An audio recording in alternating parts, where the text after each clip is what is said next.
அனைவருக்கும் வணக்கம். இந்த பதிவில் நம்ம என்ன பார்க்க போகிறோம்னு பார்த்தீங்கன்னா, விநாயகர் சதுர்த்தி 2024ஆம் ஆண்டு வழிபடக்கூடிய சரியான நேரம், நாள், அது மட்டும் இல்லாமல் வழிபடுவதற்கான முக்கியமான நாள் 2 நாட்கள் வருது. அதில் எந்த நாட்கள் வழிபடுறது இன்னும் சிறப்பு, என்ன மாதிரி முறைகளில் வழிபடணும், அந்த சிறப்பு வழிபாடுகளை பற்றி இந்த வீடியோவில் பார்க்கலாம். விநாயகர் சதுர்த்தியில் பூஜையில் எந்த மாதிரியான பொருட்கள் வச்சு நம்ம வழிபடணும், அது மட்டும் இல்லாமல் விநாயகர் சதுர்த்தியில் செய்யக்கூடாத தவறுகள் என்ன அப்படிங்கிறதையும், முக்கியமாக என்ன விஷயங்கள் செய்யணும் அப்படிங்கிறதையும் டீட்டெயிலாக இந்த வீடியோவில் பார்க்கலாம். வீடியோவை கொஞ்சம் கூட ஸ்கிப் பண்ணாமல் பாருங்கள், அப்போ தான் வீடியோ முழுமையாக புரியும். இப்போ வாங்க வீடியோக்குள்ளே போகலாம். விநாயகர் என்பதற்கு பொருள் தனக்கு மேல் தலைவன் எவரும் இல்லை என்பது பொருள். விநாயகர் கடவுள் முதலும் முடிவும் இல்லாத கடவுள். அவரது ஞானத்தின் வடிவமாக யானை முகத்துடன் தோன்றிய தினத்தையே நம்ம விநாயகர் சதுர்த்தி தினமாக கொண்டாடுகிறோம். பலருடைய இஷ்ட தெய்வமாக இருக்கக்கூடிய விநாயகர் பெருமான் தோன்றிய தினத்தையே அவரது அவதார தினமாக நம்ம கொண்டாடுறோம். அந்த தினத்தை தான் நம்ம விநாயகர் சதுர்த்தி தினமாக கொண்டாடுகிறோம்.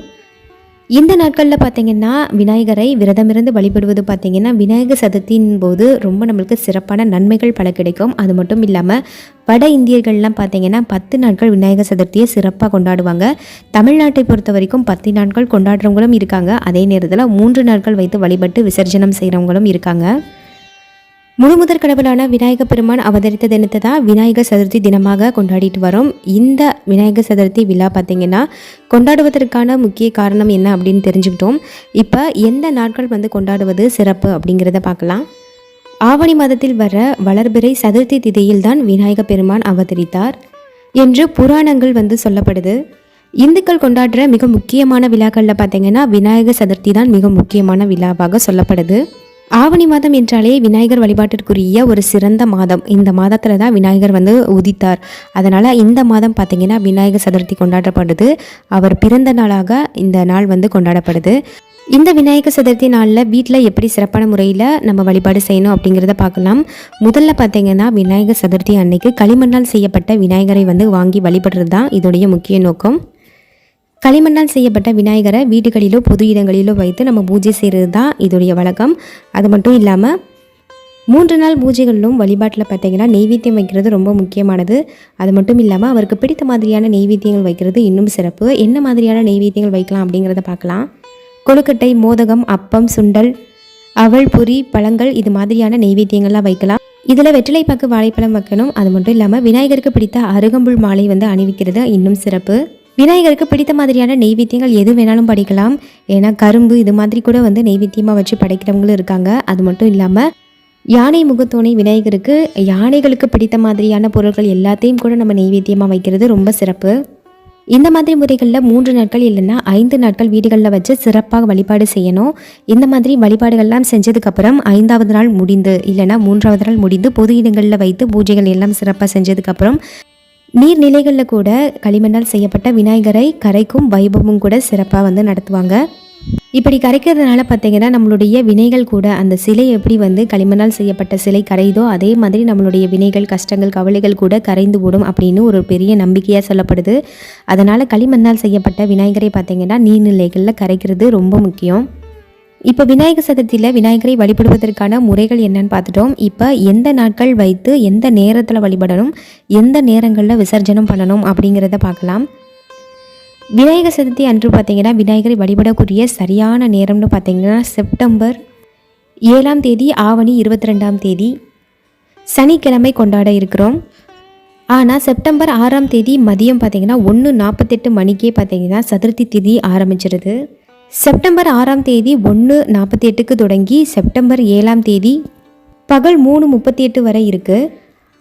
2 நாட்களும் சதுர்த்தி திதி வரனால எந்த நாட்களில் வழிபடணும் அப்படின்னு நிறைய பேருக்கு குழப்பங்கள் இருக்கும். செப்டம்பர் 6ஆம் தேதி மதியமே பார்த்திங்கன்னா நம்மளுக்கு சதுர்த்தி திதி ஆரம்பிச்சிருது.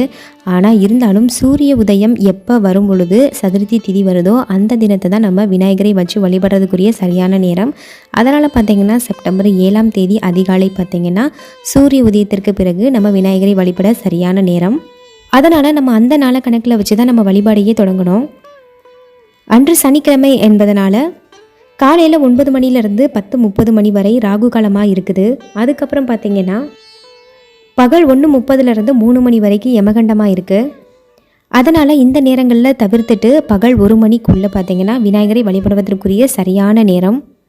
அதனால் யமகண்டம் ராகு காலம் இந்த ரெண்டுக்கும் இடைப்பட்ட நேரமாக இருக்கக்கூடிய அந்த 1 மணிக்கு முன்னாடி வர நேரங்களில் விநாயகரை எடுத்து வச்சு வழிபட ஆரம்பிங்க.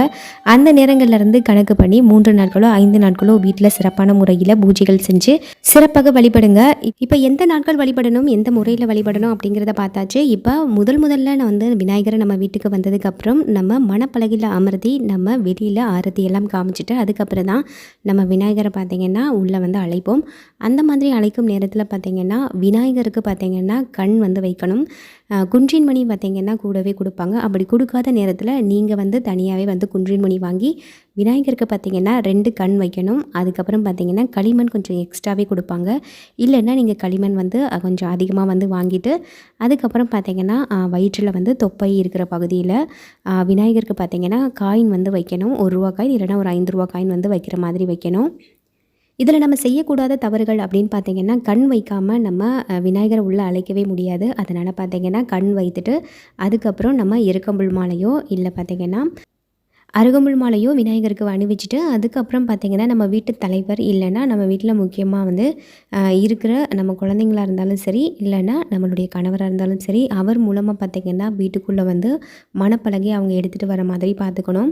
நார்மலாக பார்த்திங்கன்னா வரலட்சுமி விரதம் இந்த மாதிரி விரதத்துக்கெல்லாம் பார்த்திங்கன்னா பெண்கள் வந்து அம்மாவை வந்து நம்ம தூக்கிட்டு வருவோம்.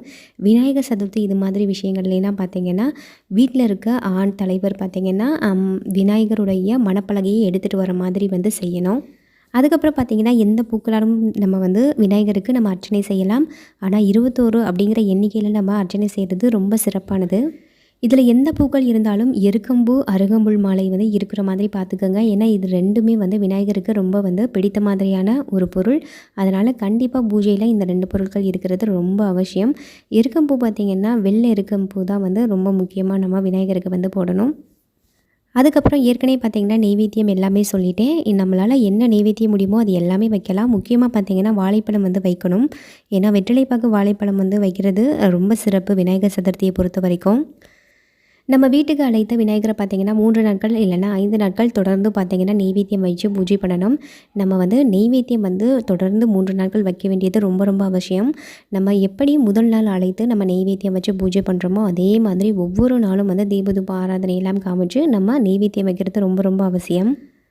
அதோடு சேர்ந்து விநாயகருக்கு முன்னாடி பார்த்திங்கன்னா கண்டிப்பாக அகல் விளக்கு தீபம் ஏற்றி வைக்கிறதும் அவசியம். இன்னும் சிலர் பார்த்திங்கன்னா கலசம் வைத்து பூஜை செய்வாங்க. நம்ம வரலட்சுமி விரதத்திற்கு எப்படி வந்து கலசம் வச்சு பூஜை செய்கிறோமோ அதே மாதிரி விநாயகர் சதுர்த்திக்கும் பார்த்திங்கன்னா கலசம் வைத்து பூஜை செய்யலாம். தண்ணீர் ஊற்றி கலசம் வைத்து நம்ம பூஜை செய்யலாம். இல்லைன்னா பச்சரிசியில் பார்த்திங்கன்னா கலசம் வச்சு பூஜை செய்யலாம். நம்ம கலசம் வைக்கும்போது பார்த்திங்கன்னா பச்சரிசி நிரப்பி அதில் கொஞ்சம் ஏலக்காய் பச்சை கற்பூரம் அது மாதிரியான முக்கியமான மங்கள பொருட்கள் எல்லாம் சேர்த்துக்கலாம். அதுக்கப்புறம் பார்த்திங்கன்னா சுற்றி வந்து மாயிலை வச்சுட்டு அப்புறம் வந்து தேங்காய் வந்து மஞ்சள் குங்குமம் விட்டு வச்சுட்டு நம்ம பூஜை அறையில் வச்சுக்கலாம். நம்ம விநாயகரை வந்து எத்தனை நாட்கள் வச்சு வழிபடுறோமோ அத்தனை நாட்களும் கலசத்துக்கும் வந்து பூஜையெல்லாம் செய்யணும். அடுத்தது பார்த்திங்கன்னா 3 நாட்கள் இல்லைனா 5 நாட்கள் தொடர்ந்து பூஜையெல்லாம் செஞ்சு முடிச்சதுக்கப்புறம் பார்த்திங்கன்னா விசர்ஜனம் செய்யும் முறை அப்படிங்கிறது பார்த்திங்கன்னா விநாயகரை பார்த்திங்கன்னா இப்போ முக்கியமான கோவில்களில் இல்லை பக்கத்தில் இருக்க கோவில்களை எல்லாம் வந்து பெரிய பெரிய சிலைகள்லாம் வச்சு வழிபடுறாங்க அப்படின்னா அவங்களே வந்து குளத்தில் போய் வந்து விநாயகரை வந்து கரைப்பாங்க. அந்த நேரத்தில் பார்த்திங்கன்னா நம்ம வீட்டில் இருக்க விநாயகருக்கு பூஜையெல்லாம் சிறப்பாக பண்ணிவிட்டு அதுக்கப்புறம் கற்பூர தீபாரதனை கண்டிப்பாக காட்டணும். நம்ம வந்து கடைசியாக பார்த்திங்கன்னா விநாயகரை கொண்டு போய் வைக்கிறதுக்கு முன்னாடி கற்பூர தீபாரதனை ஆரத்தி எல்லாம் காமிச்சு முடித்ததுக்கப்புறம் விநாயகரை கொண்டு போய் நம்ம அந்த கோவிலில் விநாயகரோடு விநாயகராக சேர்த்து வச்சிட்டோம்னா மொத்தமாக நம்ம எல்லா விநாயகரும் கரைக்கும் பொழுது நம்மளுடைய விநாயகரையும் சேர்த்து பார்த்திங்கன்னா குளங்கள்லேயோ ஆறுகள்லேயோ பார்த்திங்கன்னா கரைச்சிருவாங்க. அப்படி முடியாத பட்சத்தில் நம்மளால் வந்து கரைக்கக்கூடிய வசதி இல்லாத நேரங்களில் என்ன பண்ணணும்னு பார்த்திங்கன்னா நீங்களே பார்த்திங்கன்னா வீட்டில் இருக்க ஒரு பாத்திரத்தில் தண்ணீர் நிரப்பிட்டு அந்த பாத்திரத்தில் விநாயகரை அப்படியே வச்சுட்டிங்கன்னா ஒரு 10 நிமிஷம் ஒரு 20 நிமிஷத்தில் பார்த்திங்கன்னா விநாயகர் பார்த்திங்கன்னா அப்படியே அதில் கரைஞ்சிரும். அந்த மண்ணை பார்த்திங்கன்னா நம்ம வீட்டில் இருக்க செடி கொடிகள் வளர்க்குறதுக்கு அந்த மண் வந்து நம்மளுக்கு உபயோகமாக இருக்கும். அதுக்கப்புறம் பிரசாதம் இது மாதிரி பொருட்களை பார்த்திங்கன்னா நீங்கள் வீட்டில் இருக்கவங்க எல்லாருக்கும் வந்து பகிர்ந்து கொடுத்துடலாம். அதுக்கப்புறம் முக்கியமான அதில் யூஸ் பண்ணியிருக்க இலைகள் அதுக்கப்புறம் பின்னாடி வச்சுருக்க மா இலைகள் அதுக்கப்புறம் வாழை இலை 2 பக்கம் வச்சுருக்குது எல்லாத்தையும் பார்த்திங்கன்னா கால்படாத இடத்துல சேர்க்கலாம். இல்லைனா வீட்டிற்கு வரும் கோமாதாவிற்கு வந்து நீங்கள் அதை பிரசாதமாக கொடுத்துடலாம். இன்னும் சிலர் பார்த்தீங்கன்னா விநாயகர் வைக்கிறதுக்கு முன்னாடி மணப்பலகையில் வைப்பாங்க, இல்லைன்னா மணப்பலகை மேல் இலை விரித்து பச்சரிசி மேலே பார்த்தீங்கன்னா மஞ்சள் குங்குமம் இட்டு விநாயகரை வச்சுருப்பாங்க. அந்த மாதிரி முறையில் நீங்கள் செஞ்சுருந்தா கூட அந்த பச்சரிசியை பார்த்தீங்கன்னா நம்ம வீட்டில் பார்த்தீங்கன்னா வெஜிடேரியன் உணவு தயாரிக்கிறதுக்கு நம்ம உபயோகப்படுத்திக்கலாம்.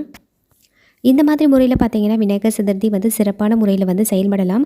இதில் நம்ம செய்ய வேண்டிய ரெண்டே 2 விஷயம் என்ன அப்படின்னு பார்த்தீங்கன்னா, விநாயகர் அழைக்கும் போது பார்த்தீங்கன்னா கண் வைத்து தான் வந்து விநாயகரை அழைக்கணும். அதுதான் பார்த்தீங்கன்னா முறை. அடுத்தது பார்த்தீங்கன்னா அப்படி வாங்கக்கூடிய விநாயகர் பார்த்தீங்கன்னா எந்த டேமேஜும் இல்லாமல் வாங்கணும். ஏன்னா நம்ம வாங்கக்கூடிய விநாயகர் பார்த்தீங்கன்னா மண் சிலையில் தான் வாங்க போகிறோம். அதனால் வந்து அந்த களிமண் சிலை வந்து வாங்கும்பொழுது நல்ல நேர்த்தியாக அழகாக பார்த்து வாங்குங்க. அதே நேரத்தோடு சேர்ந்து நம்மளுக்கு வரக்கூடிய நாட்களும் பார்த்திங்கன்னா யமகண்டம், ராகு காலம் எல்லாமே சேர்ந்து ஒரே நாளில் வர்றதுனால நம்ம எடுத்து வணங்கக்கூடிய நேரம் சரியான நேரமாக இருக்கணும். அதனால் விநாயகரை வீட்டுக்கு அழைக்கும் போது நேரம் காலம் எல்லாத்தையும் சரியாக பார்த்து அதுக்கப்புறம் வீட்டுக்கு அழைத்து வழிபாடு செய்யுங்க. ஏன்னா அந்த மாதிரி வழிபாடு செய்கிறதுனால நம்மளுக்கு சகல நன்மைகளும் கிடைக்கும். இப்போ விநாயகர் சதுர்த்தியில் பார்த்திங்கன்னா எந்த மாதிரி முறையில் பூஜை செய்யணும், எந்த நேரத்தில் எடுத்து வழிபடுறது நல்லது, நம்ம செய்யக்கூடாத தவறுகள் என்னென்ன எல்லாத்தையும் தெளிவாக சொல்லிட்டேன். இறுதியாக பார்த்திங்கன்னா நம்ம முக்கியமாக செய்ய வேண்டிய ஒரே ஒரு விஷயத்தை மட்டும் உங்கள் கூட கடைசியாக ஷேர் பண்ணிக்கிறேன்.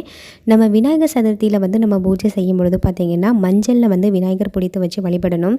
நம்ம மிற்ற பூஜைகளை எல்லாம் செய்யும் பொழுது பார்த்திங்கன்னா கண்டிப்பாக மஞ்சள் பிடித்த விநாயகரை வச்சு வழிபாடு செய்வோம்.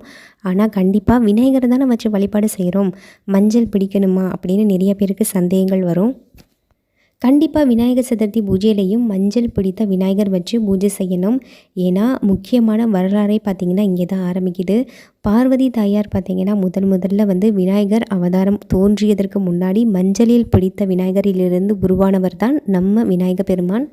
புராண கதைகளின் கூற்றுப்படி பார்த்திங்கன்னா விநாயக பெருமான் பார்த்திங்கன்னா மஞ்சளில் இருந்து தான் உருவானார் அப்படிங்கிறது பெரிய கதையே இருக்குது. அதனால் பார்த்திங்கன்னா விநாயகர் சதுர்த்தி பூஜையிலையும் கண்டிப்பாக மஞ்சள் விநாயகர் பிடித்து வச்சு அருகம்புல் வைத்து அதுக்கப்புறம் பூஜை செய்யணும். இது ரொம்ப ரொம்ப முக்கியம். அதுக்கப்புறம் பார்த்திங்கன்னா நம்ம எப்படி மண் விநாயகரை நம்ம கரைக்கிறோமோ அதே மாதிரி மஞ்சள் பிடித்த விநாயகரையும் நம்ம கரைக்கணும். கண்டிப்பாக இந்த எல்லா விஷயங்களையும் கடைபிடித்து விநாயகர் சதுர்த்தியை வந்து சிறப்பாக வழிபடுங்க. கண்டிப்பாக விநாயகர் சதுர்த்தி எந்த மாதிரி முறையில் எப்படி வழிபடணும் அப்படிங்கிறத டீட்டெயிலாக உங்கள் கூட நான் ஷேர் பண்ணியிருக்கேன். கண்டிப்பாக உங்கள் எல்லாருக்கும் இது பயனுள்ளதாக இருந்திருக்கும் அப்படின்னு நான் நம்புகிறேன். கண்டிப்பாக இதை உங்கள் ஃப்ரெண்ட்ஸ் அண்ட் ஃபேமிலிக்கும் ஷேர் பண்ணுங்கள், அவங்களுக்கும் கண்டிப்பாக யூஸ்ஃபுல்லாக இருக்கும். வீடியோவை கடைசி வரைக்கும் பொறுமையாக பார்த்தா உங்கள் எல்லாருக்கும் ரொம்ப ரொம்ப நன்றி. வீடியோ பிடிச்சிருந்தால் மறக்காமல் ஒரு லைக் பண்ணி சப்ஸ்கிரைப் பண்ணுங்கள். முழுமுதற் கடவுளான விநாயக பெருமானின் அருள் நம்ம எல்லாருக்கும் பரிபூரணமாக கிடைக்கட்டும். அனைவருக்கும் இனிய விநாயகர் சதுர்த்தி தின நல்வாழ்த்துக்கள். தேங்க்ஸ் ஃபார் வாட்சிங். நன்றி, வணக்கம். கணங்களின் அதிபதி கணபதி திருவடி கருத்தினில் வைத்து